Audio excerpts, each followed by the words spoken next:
The next step is to pre-stage all the cables that you're going to be connecting to the head unit. And I normally like to pre-connect all the cables. That way I don't have the head unit in front of me and it makes it really cumbersome to work in the back. So I rather pre-plug all the cables just to be ready to plug the other ends into the head unit. In my scenario, I have a Subaru Outback 2017 with a Harman Kardon stereo on board. So I'm using the harness that was sent by Medaki with the 227 head unit. It includes a CAN bus decoder, which is going to have the specific instructions to interface with the DCU on my Subaru Outback.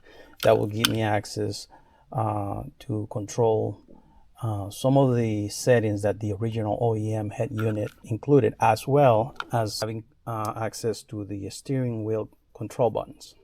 So in addition to that, I built this cable, which is going to allow me to use the OEM microphone on my Subaru Outback 2017, which is overhead right there. So to do that, I built this cable. I have a different video on how to build it. But basically, it's a 28-pin Toyota cable with a 3.5 millimeter input that will connect to the 7 microphone input that you can see on the diagram right there. So it will connect to that. It also includes a USB-A port, which will provide 5-volt power to the microphone.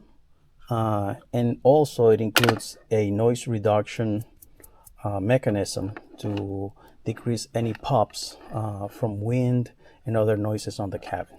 So this is going to be a cable that I'm going to be using instead of, as you can see, plug right there.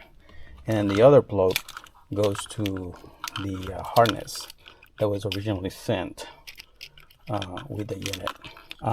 And so I'm going to start matching each of the cables on this harness to be ready to install the radio.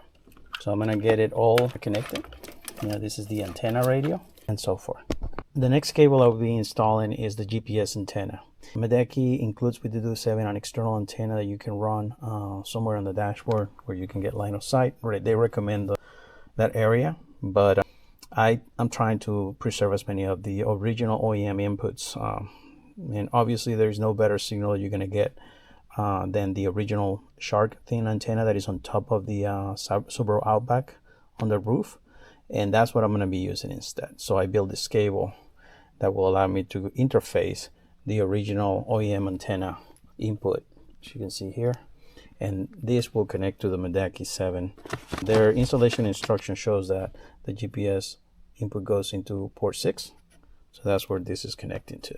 Next, I'm going to be plugging the 2 USB ports that are going to provide power. One to the original OEM onboard USB ports on the Subaru Outback. So that's this first cable. That's those ports that are right below here. And the second one is to provide the 5-volt power that I had mentioned for the onboard microphone for the harness that I built. So that's the second source of power for that. And this obviously goes to the DuduAuto 7.